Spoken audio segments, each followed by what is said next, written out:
It's That's Lit with me, Shazzy D, and I have got an exciting episode for you today. Joining me on the show is the first ever pro wrestler from Mauritius, Neal Mercer. Neal, welcome to the show. Thank you. Thank you very much for having me. Happy to be here. I want to congratulate you because that is a huge title. How does it feel to have that title? First of all, lucky. Lucky that no one else has done it yet. As far as I know, I am the first one. I've done like a deep internet search. I've looked through everything I could find to see if there was ever anyone, not even like just from Mauritius, with even Mauritian heritage. I couldn't find any. So I'm claiming that as the first. Now, if in 4 years someone comes out and they're like, "Oh, I did it first," I'm like, "We can work that out afterwards." For Yeah, now, let me have it. yeah, we'll give it to you for now. Come Yeah, on. exactly. Let me have it. No, it's it's a huge honor. You know what I mean? Like I feel like it's also a huge honor that I sort of put on myself because I figured out that I was the first. But like, it's more of like a responsibility. Basically, what I try and explain to people is, like Mauritius is very small, very small. Like smaller than London. Like we're a dot on the world map, and on many maps, on quite a few maps, we're not even on it like Oh, because we're so small they just forget to put us sometimes. But it's fine. Like the main thing I want to show people basically is that we have a lot of sporting talent in Mauritius. You just don't get to see it often because size restrictions and like we don't have many eyes on us. But we do have a lot of good talent in there. So that's mainly that's more the pressure that I feel in terms of like being the first is to show people that yeah, okay, they've got good skills, they've got good athletes, got good talent over there. We should maybe go looking there for future pro wrestlers. yes, for sure. And this is obviously a huge step also for you personally. But I wanted to talk about your journey kind of to become a pro wrestler. Were you someone who was kind of into it, as a child? Did you watch, WWE growing up? Yeah, 100%. I think I've been wrestling obsessed since about like 8 years old, around 8 years old. Um, but funnily enough, like I was not the one who like put it on TV and like fell in love with it. It's my grandma, so like my mom's mom. She's a huge wrestling fan. Yeah. Like she's loved it since forever. She just loves. She loves the spectacle. She loves the sport. She loves the show. She was like a huge John Cena fan back in the day, growing up, that kind of stuff. Yeah. So she was the one who put it on TV, and she got like my sister and I to sit down and watch it. And I think I was captivated almost immediately because it was it was the crowd screaming. It was like the actual theatrics of the show, the spectacle, and then the actual athleticism and sports side of it as well. I was like, this is combining so many things for me. I was like, this is like entertainment all in one. So I really fell in love with it pretty much immediately. Um, and if you ask any of like my high school friends and stuff, I was always watching wrestling in class. Instead of following, like I would find some way, whether it was on the school computers or like once I had my own computer in high school, I would watch it on my computer. Like it's all I could really think about. It's just like a huge love for wrestling. But I didn't really think it was something that was possible for me to do because there's no wrestling scene in Mauritius, so it doesn't exist in Mauritius at all. There's no like promotions, there's no training, nothing. Um, and Mauritius is, we're an island, we're not connected to any other country. So it's not like I can just say, okay, it's fine. I'm gonna drive Mm. 7 hours or 5 hours to this other neighboring country because they have training. I can't do those sort of things. Um, so yeah, it just seemed very unattainable for me. Um, and it wasn't until I did I used to live in the UK as well. So when I was 18, I moved to Glasgow Wow. for uni. Yeah, I did my bachelor's in the UK. So I was living in Scotland and Glasgow. I did do I did see there was a pro wrestling school, a pro wrestling academy over there. And I think I tr did about like 4, 5-ish months of training, but then Oh, COVID wow. hit. Ah, okay. Um, so everything was like closed and Shut stuff. down. Yeah. And I was a very, let's say, like dramatic 19, 20-year-old. I was like, oh my God, this is not meant to happen. I was like, The clearly, end. clearly there's something that doesn't want me to like do this wrestling thing. So I just sort of made peace with that at the time. I was like, it might be something that just doesn't end up happening for me ever, and I'll just have to be content as a fan, as someone watching it. So yeah, and then at the same time, I picked up jujitsu. Oh, okay, So I was awesome. Yeah, so I'd done a little bit of that, and when it was sort of like in the toss up because of COVID, like wrestling wasn't working out, and the training was shut for a long time. I sort of put all my energy and focus into jiu-jitsu because I realized that I was also like somewhat talented at jiu-jitsu, like I was doing well very early on. So yeah, I figured, you know what, this is going well. Let me actually focus, do it properly, train hard, be disciplined, and see what I can get out of it. So I did that for a little bit. Ended up moving to Sydney for my master's. So I moved to Sydney to do my master's at the University of Sydney. Oh, So I nice. studied marine science, which is so unrelated to Yes. wrestling in Wait, wait, any wait, wait, way. wait, wait, wait, wait. So was that also your bachelor's, like in science, like were you or marine science, My I should say, or? my bachelor's was environmental science and management. Yeah. Um, Okay. the thing I'll say is I do have like obviously like a genuine passion for like conservation, animals, like this whole the like saving the world kind of thing. Yeah. Um, but I've always been my first love, and I would say has always been sports. Like Mm. my parents put me in quite a few sports when I was young, and the one I took to the most was swimming. So I was a competitive swimmer for most of my life. I think from like Wow. age, I don't know, six. I started swimming at age three, four, five, something like that, and I swam competitively until I was 18, until I moved to the UK. Uh-huh. Okay. So Yeah.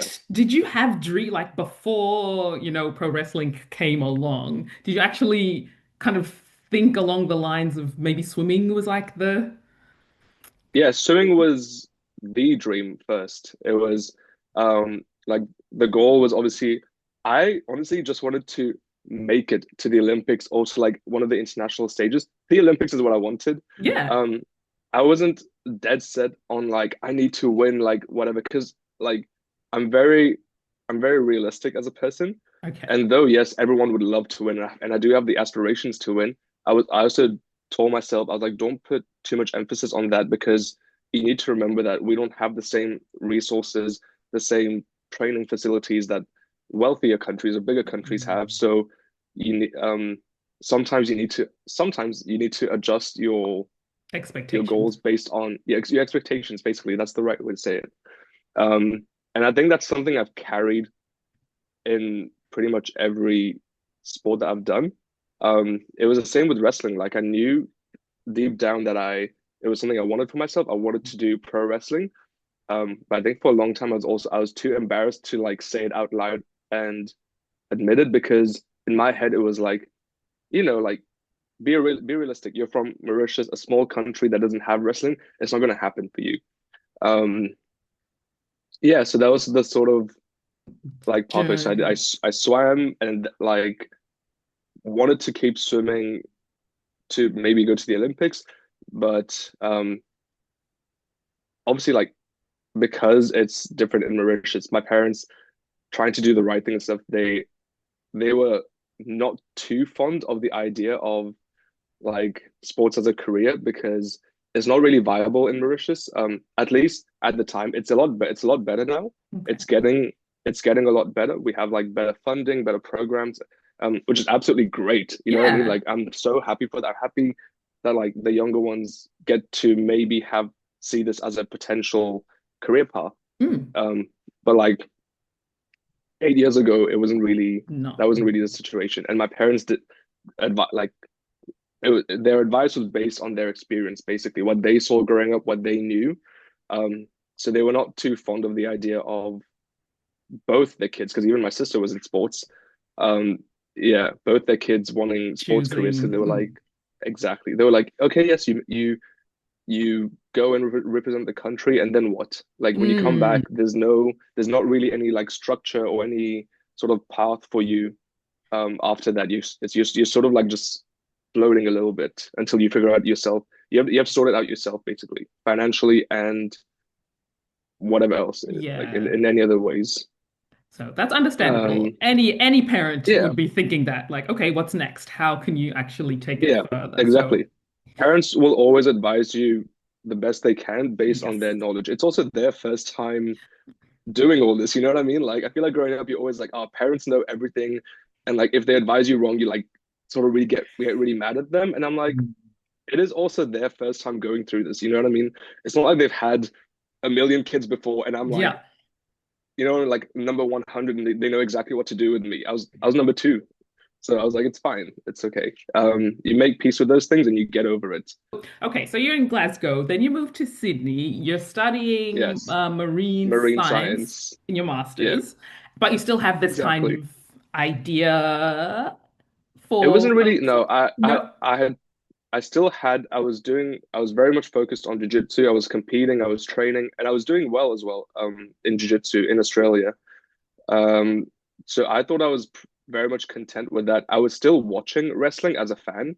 That's something that never stopped with me. Like through the ups and downs of what wrestling went through, sometimes the product wasn't great, sometimes there was nothing. I was always watching it. I would always find wrestling to watch. Um, but it wasn't until so last year in March. Mhm. Yeah, last year in March, a couple of my friends who aren't into wrestling at all, they told me they were like, "Oh, we're going to this PWA pro wrestling show." They're like, "Would you want to come?" And I was like, "Absolutely, I want to come." I was like, because I didn't know about really the independent wrestling scene in Australia. So I didn't know what companies existed. Like I didn't know like where they held shows kind of thing. Because Australia is huge, and I just assumed I was like, it's so far away, it's probably not anywhere near where I am. So I was like, it's fine. Which is really dumb because I'm in Sydney, which is one of the main cities. Yeah, So I don't know why I didn't put two and two together that like there would be obviously wrestling close by. you can be Um, forgiven, okay? You did not grow up here. I feel like I that's didn't grow okay. up here. Yeah. Yeah, I feel like I get a pass. Yes. Yeah, so they like we all went together. We went to a PWA show in Coogee. Mhm. And I just remembered like the the atmosphere, like it was a small crowd, but they were so energetic, so invested. Everyone's like screaming, shouting, whatever. So was I. I was like fully into it. The wrestling, the actual like quality of wrestling was great as well. The one match I remember in particular from that night was Robbie Eagles versus Jude London, who are two fantastic wrestlers. And like they were just doing all sorts of cool stuff. And I was like, I like this. I was like, it like reminded me why I love wrestling so much. Um, and then it sort of like reawakens this thing in you where you're like, I like watching, but I want to be in that ring. I want to be the one like directing people, sort of like getting them to like, scream or getting them to cry or whatever. It's like pulling emotions out of them. And also obviously the athletic side. I love the athletic side of wrestling. Um, yeah, so I think after the show, Robbie came out and he was just like meeting fans and stuff like that. And me and the other boys from Jiu-Jitsu went to meet him. Obviously, we're like completely glazing him. Oh my God, you're so great, da da da da da. And like I'm pretty sure he very like offhandedly just said, "Oh yeah, you guys should try out for the pro wrestling." I'm I feel like he just sort of said it and didn't really like Think think you too would. much about it. Didn't really like he didn't really mean it. Um or maybe he did, I don't know. But You felt at the yeah, time but that I took that as like a, you know what? Yes, I will come and I will try out and I'm gonna make this happen. Um I was like, this is a sign from like the universe. It's coming back into my life at a time where I think I felt more confident and comfortable in like my athletic skills hmm, outside of swimming, outside of jiu-jitsu, just in general. I was like, I could actually do this thing, and I think I'd be at least half decent, if not a hmm. little bit better than half decent at it. Like I feel like I could do well, because I'm very studious. So like I will put my energy into it. I will study up on wrestling. I will actually like do the work that's required as an athlete to perform well. And I was like, maybe I should be putting my energy into this because I do love it anyway. So I was like, might as well. Might as Um, well. yeah, and that's sort of how it went about. I tried out later in the year, and then I had about like 7-ish months training in total before I debuted on my first show. And Wow. yeah, it's been great. Incredible. What a great story. Like for you to kind of come back to something that you watched kind of growing up and, just at a time in your life where it kind of seemed like, okay, now you're kind of ready. It sounds like now's your time. Yeah, yeah, 100%. And I guess, I am very curious about the process of becoming a pro wrestler. Is there, I guess, you just try out and then you kind of get in, or do you have to get selected? Like, how does that kind of work? Yeah. So with PWA, the way it went is so you do an initial tryout. The tryout is very it's not extremely wrestling specific because no one expects you to know how to wrestle on your tryout day, obviously. It's more of a fitness thing and it's more also of an attitude and a mental thing. I think that's really what they would assess and what they would look at. So you're taken through like fitness drills, like a bunch of push-ups, a bunch of squats. Like I remember when during my tryout, I think my tryout had 28 people, Okay. Yeah, something yeah, like that. yeah, yeah. And then at one of the things we did was it's like imagine everyone in like a circle or like lined up, whichever way it was, and we're all doing squats, right? But it's like if it's 28 people, it's 10 per person. So in total, we're all doing, let's say, like 280 squats, but unbroken. So you just keep going. It's like Oh, one, two. So like I'll count 10, then the next person counts 10, but you're all doing the squats together at the same time. And like, yeah, so they're really trying to like push you to the, like, not the edge, but like push you hard physically to see who's gonna, well, one, who can do it physically, two, who's gonna have like an attitude where they sort of just, throw in the towel and they're like, I'm tired, like I can't do this kind of thing. Or even if you can't do it physically, at least try. I think that's the most important thing in wrestling. No one expects you to be perfect from the get-go, but you have to show that you're willing to try. yes. Um, because that's I don't think in any sport when I was whether it was swimming, when I did jiu-jitsu, any sport I did, um, I personally don't like that. I don't like that, and I don't think any coaches like it either. But people who refuse to try, there's nothing wrong in trying and failing, but there's everything wrong in not trying. Yeah. So I think that's a big thing that the coaches look at when you do your tryout. So anyway, you do your tryout. Um, Whoever makes it through makes it through. You get an email that's like, okay, you're invited now to start the training process. The training process there's 3 levels basically. So you've got like beginner, intermediate, and then advanced.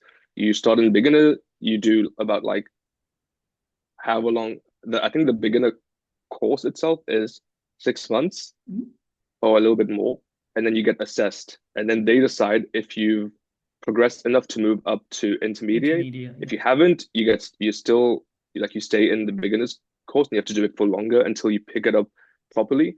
And that's very focused on like um your your absolute fundamentals. So like footworks, rolling, knowing how to catch yourself in the fall, knowing how to bump properly. So like Bump? when you bump is yeah.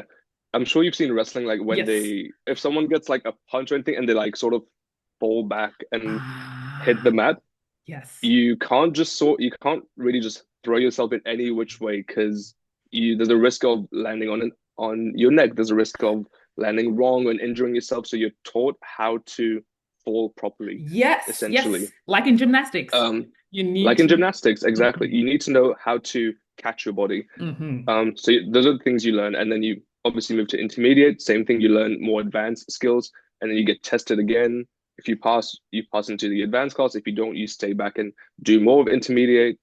Um, and then once you get into the advanced class, that's when really you're working on like very sort of like match specific drills and Yeah. like more intricate techniques and like Mm. sequences and stuff like that.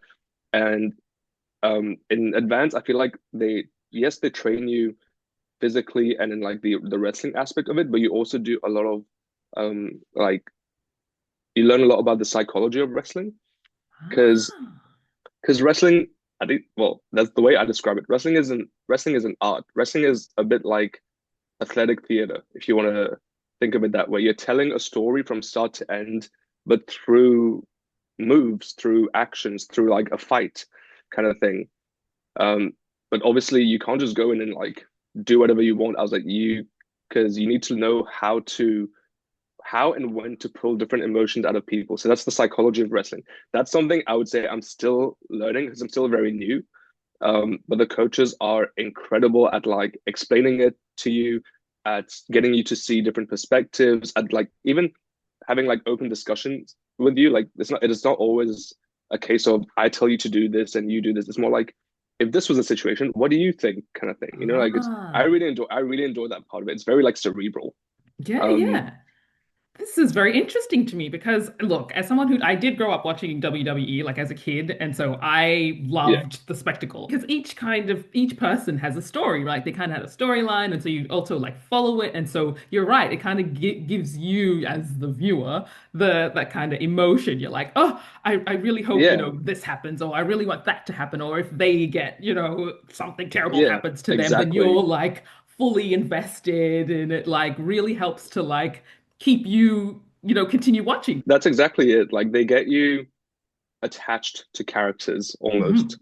if that makes sense. Yes. Um, and when you get attached to characters, you care about what happens to them. You know what I mean? And you care about what they do in the ring. You care about if they're getting punched. You care about if if they're losing or winning or whatever it is. Hmm. So yeah, that's a big part of the psychology of wrestling, and like that's character work as well. Is how do you present your character? How do you get it across to people? How do you connect with people? Um, for me, coming into wrestling, the athletic part was a lot easier for me, I would say. Like that's one thing I Yeah. knew I could always rely on is I knew I had my athleticism. So the Yes. moves were not really an issue. I was like the moves, it's You just a could. case of like, a step here, a step there, Hmm. turn around, whatever it is. Hmm. But the psychology of it, the character work, that part is was very new to me, Hmm. and it was a lot harder to pick up than Uh-huh. I thought it would be. Because coming from like a traditional sporting background, you're taught the exact opposite. If you lose, if you're frustrated, you don't show emotions. You don't Oh, don't let it show on your face yes. that if you've lost a race that you're upset or like you're angry or whatever it is. You can show it sometimes, but you can't have like an outburst or anything of that sort. Whereas in wrestling, it's different. They want to see that like emotion, that vulnerability on your face. They want to like connect with you through the eyes and stuff like that. So being very closed off, like in terms of showing emotion in sports, like I used to be, that wouldn't work in wrestling. So I had to learn to sort of like, let go a little bit and Yeah. like be okay with the fact that you you you do look a little bit vulnerable, ridiculous, even at times, but like people like that. Mm. And that's important for the crowd. Yeah, for sure, for sure. Side note, did you have any particular favorite? You mentioned your grandmother when she watched Yeah, WWE growing up was yeah. John Cena, and obviously we all know John Cena. We all know John Cena. Yes, do you know? Because mine was Rey Mysterio, but do you have a I favorite? love Rey Mysterio. Right. Absolutely love. I love Rey Mysterio. I used to play. It used to be SmackDown versus Raw. So I'd play that with. It was like me, my sister, and our two cousins, and we'd stay up to like 5 in the morning playing. And I'm pretty sure there's like a video or like something like that of me. I think I was 10 or 11. Fell asleep on the sofa and like murmuring in my sleep, just going, "I'm Rey Mysterio. I'm Rey Mysterio." I love Rey Oh my Mysterio. gosh. Small But world. yeah, very small. But no, my if we're talking like favorites and also just inspirations in wrestling in general, Yeah, I have two that sit at the very, very top for me. yeah. Um, one of them is when I first started learning about who he was and stuff, he was wrestling under the name Prince Devitt. When he got to WWE, he wrestles under the name Finn Balor. So Finn Balor is like, I don't know, it's just perfection. You know what I mean? Like dream opponent, perfect wrestler, athletic, like athletic, creative, just very unique in the way he moves. Like I really, really, really, really like him. And then the second one is Io Shirai. She's a Japanese wrestler. Honestly, like also she's similar to Finn Balor. She is, in my opinion, just one of the best wrestlers I've ever seen. Like top to bottom, technical, high flying, strikes really hard, like understands the psychology of it, has her Mm, character work down. So both her and Finn are those are my top two. Those are the ones I really look to for inspiration, whether it's for whatever style of wrestling it is. They're very versatile. I think they work. That's their biggest strength, I mm, guess I would say, is that they're extremely versatile. They can work any style, they can work any mm, opponent and make both them and another opponent look good. So mm. those are my absolute two top favorites. And then obviously, like I did like others growing up, like Randy Orton, Mhm. absolutely love Randy Orton. Seth Rollins as Okay. well. Seth Rollins in the WWE. Love Seth Rollins. Becky Lynch, first woman to I think she's the first woman to main event WrestleMania. So like just for with her, I like her style and I like her wrestling as well. But a big part of what I like about her is how she never gave up on wrestling. So she even her story, it's very much like she was wrestling, things didn't work out. She stepped away from the sport for ages. She came back and then like put her head down and really put the work in and made it like she did something that no one had ever done before. She was the first woman really to break through and become like the face of the company and to be like the first one to main event WrestleMania, that kind of stuff. Like she is in a league of her own, but truly with her, it's the inspiration of like, okay, you're not limited by where you come from or what your story is or whatever it is. Like you can pretty much do anything as long as you're willing to work for it. Mm. So I really respect that about her. I really, really do like her. Incredible. And I think it was in watching one of the WWE documentaries for WrestleMania 2016, the one in Dallas.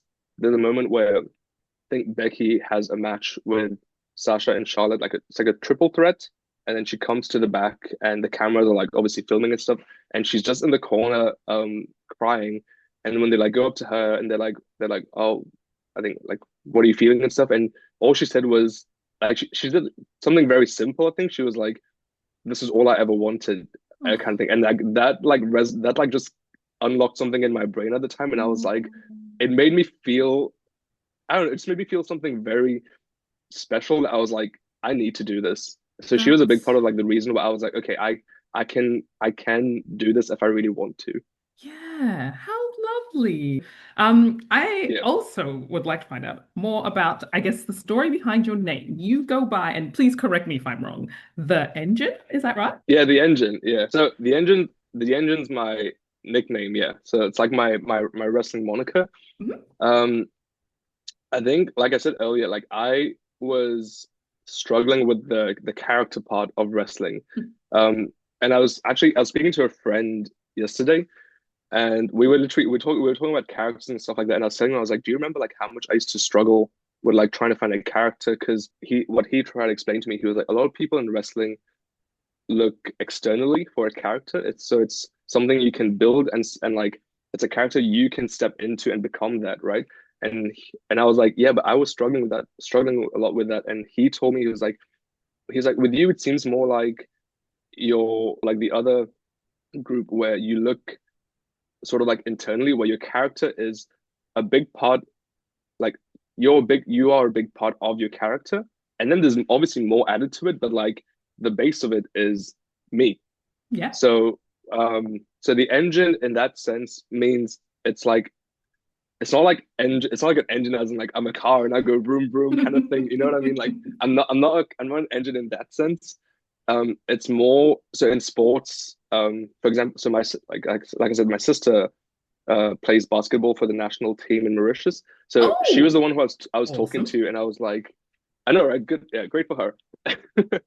But yeah, so when I was talking to her, one of the times I think we were just like I was like, we need to figure something out for me because like it's getting closer and closer to like I do need to eventually debut, and I need something something to go out with.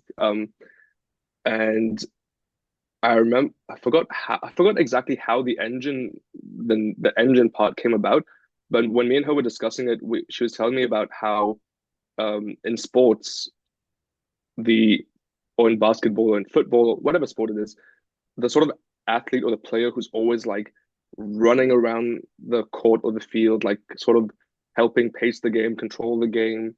They got like a big gas tank, then like almost never tired.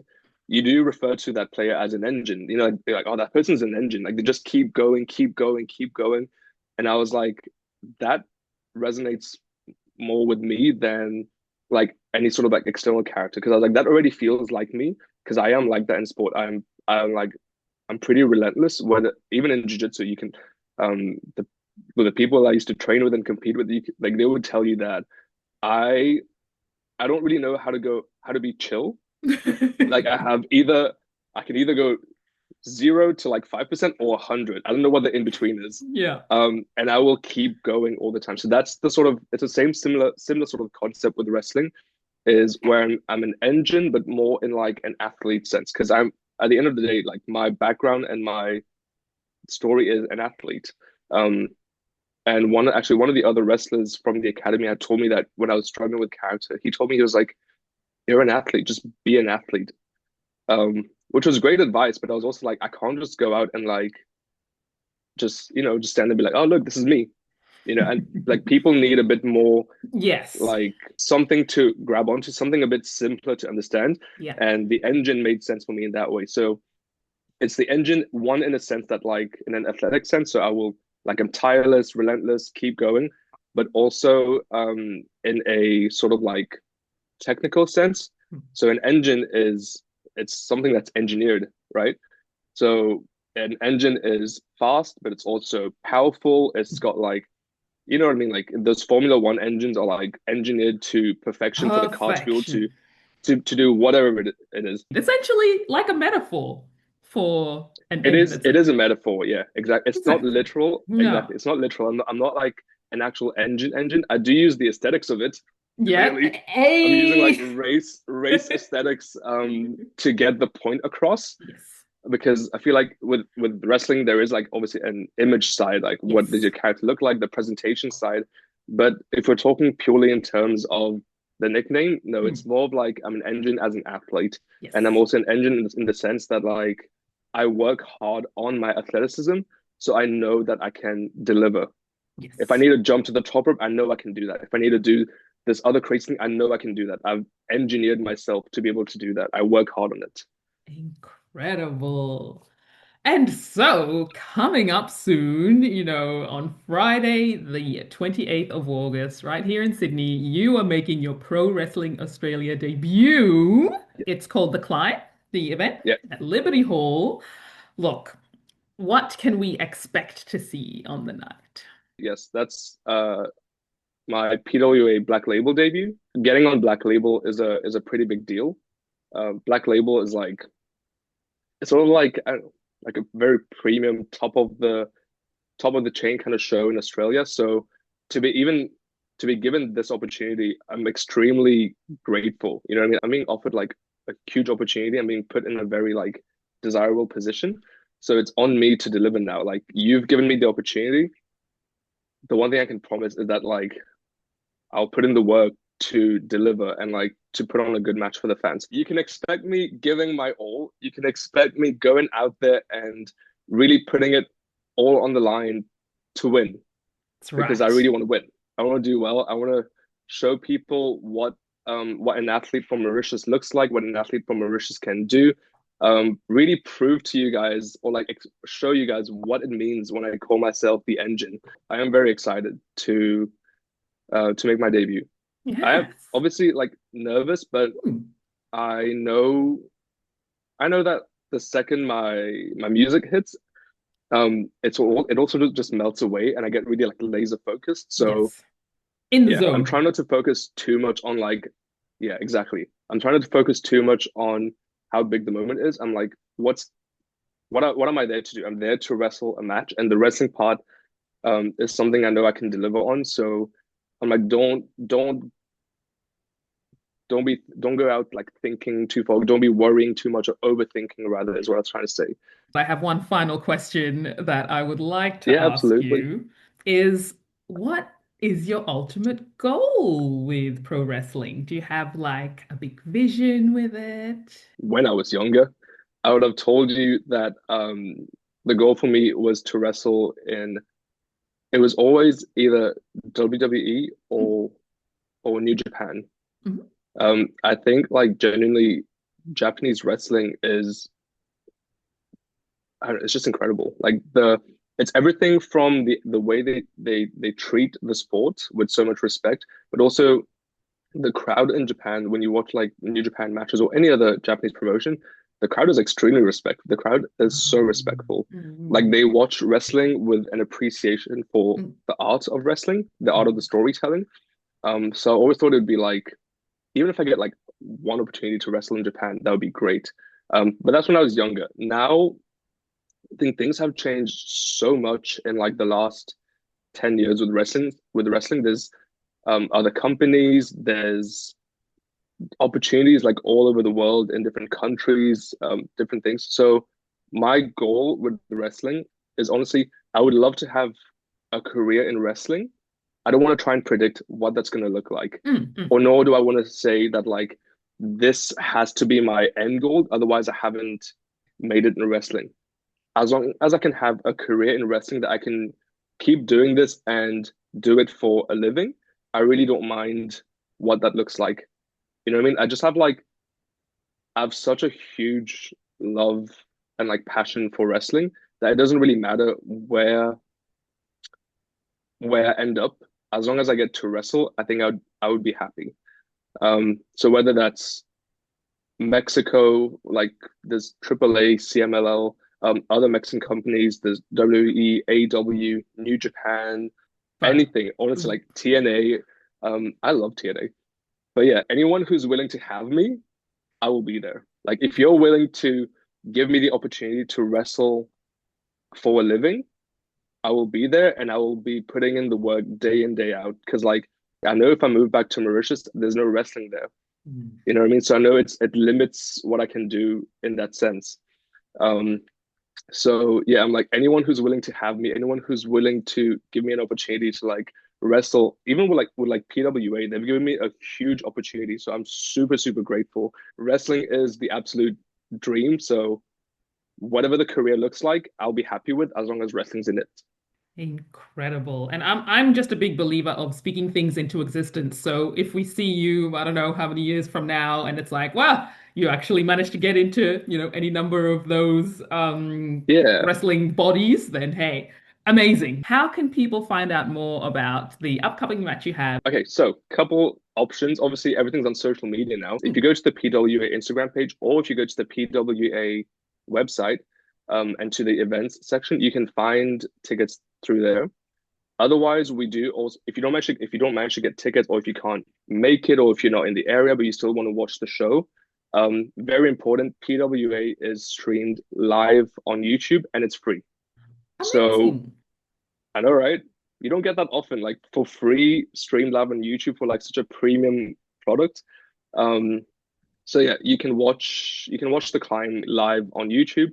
I believe the show starts at 8 p.m. So it'll be live streamed from 8 p.m.